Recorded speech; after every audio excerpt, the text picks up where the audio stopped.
Want to dive right in with a newly released batch of deposition transcripts from the January 6th House Committee from some key witnesses, including members of former President Donald Trump's inner circle. That includes former White House Communications Director Alyssa Farah Griffin. She spoke to the January 6th House panel on April 15th, describing her tenure at the Trump White House as a wild 8 months, in her words. Griffin revealed one serious and ongoing problem was a lack of organization. She described a Trump White House in which jobs were filled with underqualified staff because more senior government officials would not take positions within the administration. Griffin said any report about the Trump White House being chaotic and operating without structure was, quote, more or less accurate. That included there being no competent gatekeeper to stop harmful or unhelpful information from getting to then President Trump, which led to this moment at the beginning of the COVID pandemic. Supposing we hit the body with a tremendous, whether it's ultraviolet or just very powerful light. And I think you said that hasn't been checked, but you're going to test it. And then I said, supposing you brought the light inside the body, which you can do either through the skin or in some other way. And I think you said you're going to test that too. Sounds interesting. Right, and then I see the disinfectant where it knocks it out in a minute, 1 minute. And is there a way we can do something like that by injection inside or almost a cleaning? Because you see it gets on the lungs and it does a tremendous number on the lungs. So it'd be interesting to check that. That was April 23rd, 2020. Griffin said she tried to stop former President Trump from making those infamous remarks, but she was blocked by Trump's chief of staff, Mark Meadows, who allowed for easy access and unchecked passage of bad material to the president.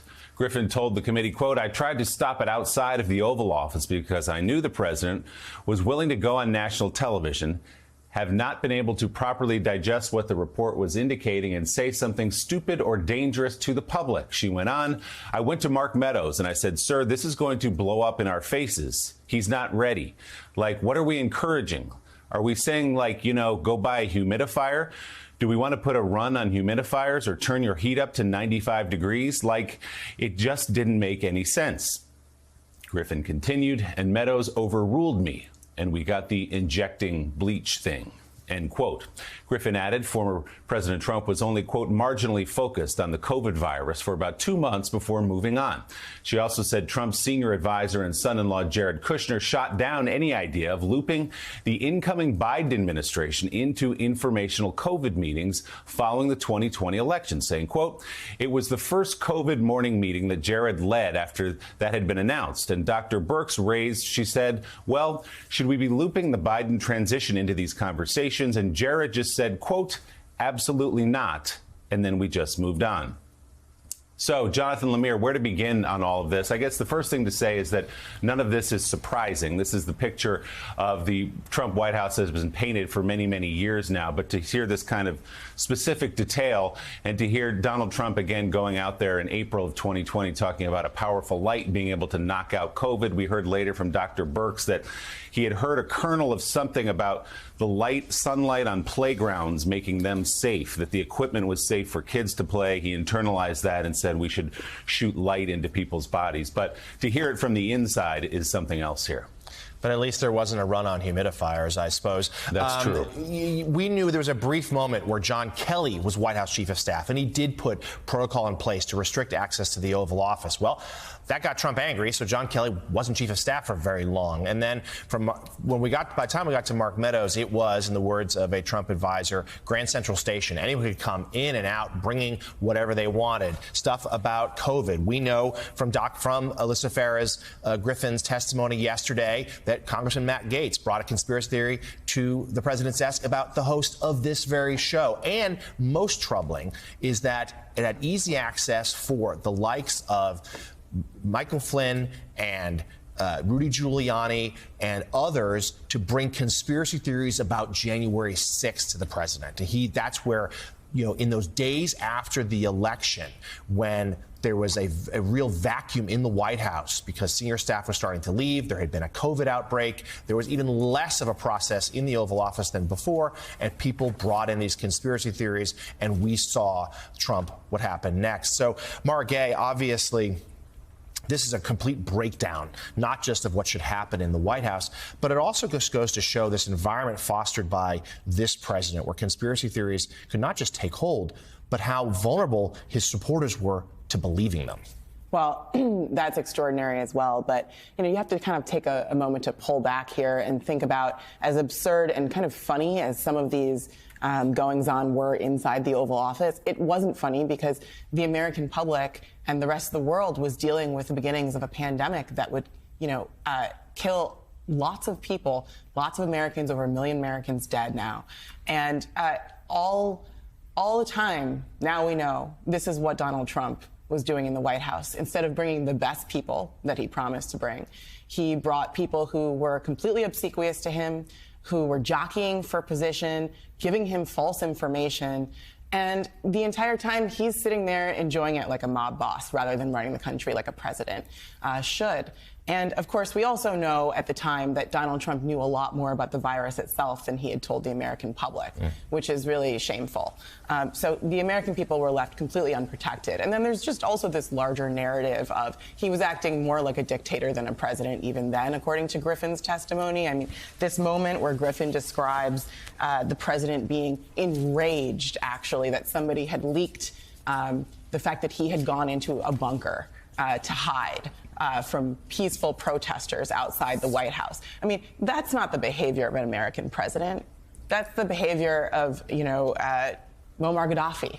I mean, what is this? So it's embarrassing. It's embarrassing for the American public, and it's disturbing. And a lot of these people have yet to be held accountable.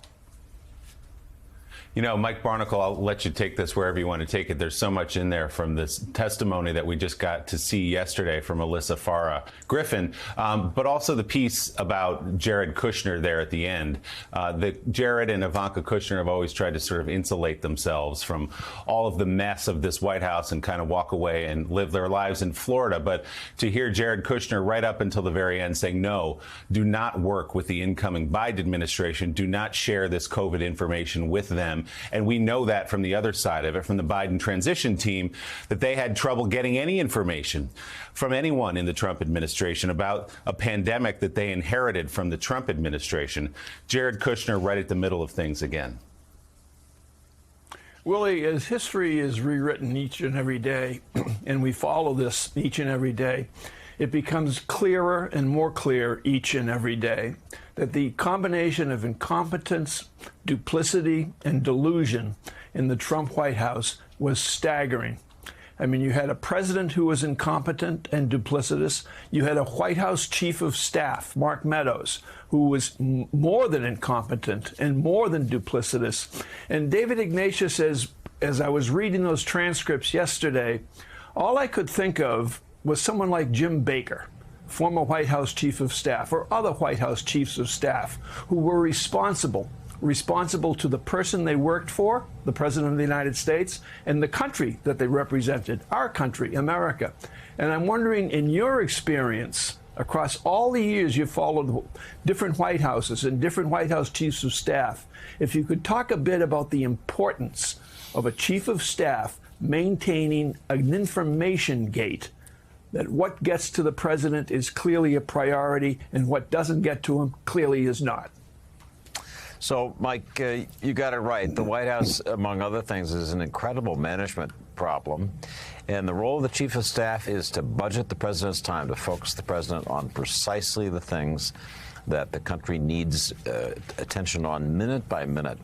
I can remember one of the great masters of that job, Leon Panetta, telling us a story about his advice to Richard Daley was coming in as the new White House chief of staff and asking, so what's your plan?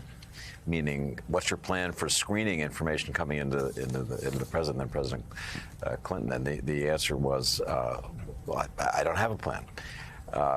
and the response from Panetta was, "You're typically profane. You're blanked.